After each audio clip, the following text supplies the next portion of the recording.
നമ്മൾ ഈ ഒരു മാച്ച് ജയിക്കുവാണെങ്കിൽ ടോപ്പ് 500-ലെത്തും ഗൈസ്. ഇപ്പം ഡിവിഷൻ ഫേസ് കഴിഞ്ഞപ്പോൾ വല്ല ഉള്ളിലേക്ക് ആരെങ്കിലും ഓടുന്ന കണ്ടാൽ കുറച്ച് ലെഫ്റ്റിലോട്ടോ റൈറ്റിലോട്ടോ ആക്കിയിട്ട് ത്രിബോൾട്ട് ആക്കി അതൊന്നൊരു കൂട്ടക്കട്ട പാസ് കൊടുക്കുക. എംബാപ്പേ, വാട്ട് ആ goal guys. Kylian Mbappé for you. ഏകദേശം 1900 മുതൽ 2024 ആവുമായിരിക്കും ഈ കളി ജയിച്ചാൽ.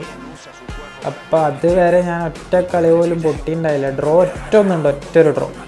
ഈസി ഗോളടാ, സിമ്പിളായിട്ട് ഓടിച്ച്. ഫുട്ബോളിൽ തുടങ്ങിയിട്ട് ഹയസ്റ്റ് റേറ്റിംഗ് വന്ന് 2078. അവർ റാങ്കിങ് ഇവൻ്റ് ആയിരുന്നു ആ ടൈമിൽ. ഇതൊക്കെ ഞാൻ ലാസ്റ്റോട്ട് ഫുള്ള് 2078 ഞാൻ പൊട്ടും. ഇപ്പം 2024 ആയിട്ടുണ്ട്. അപ്പോൾ ഇതിൻ്റെ അർത്ഥം നമ്മൾ 482 റാങ്കിങ് ഒരിക്കലാണെങ്കിൽ ഞാൻ ഇവിടെ വരെ എത്തിച്ചിട്ടുണ്ട് ഗൈസ്. ജൈത്ര യാത്ര.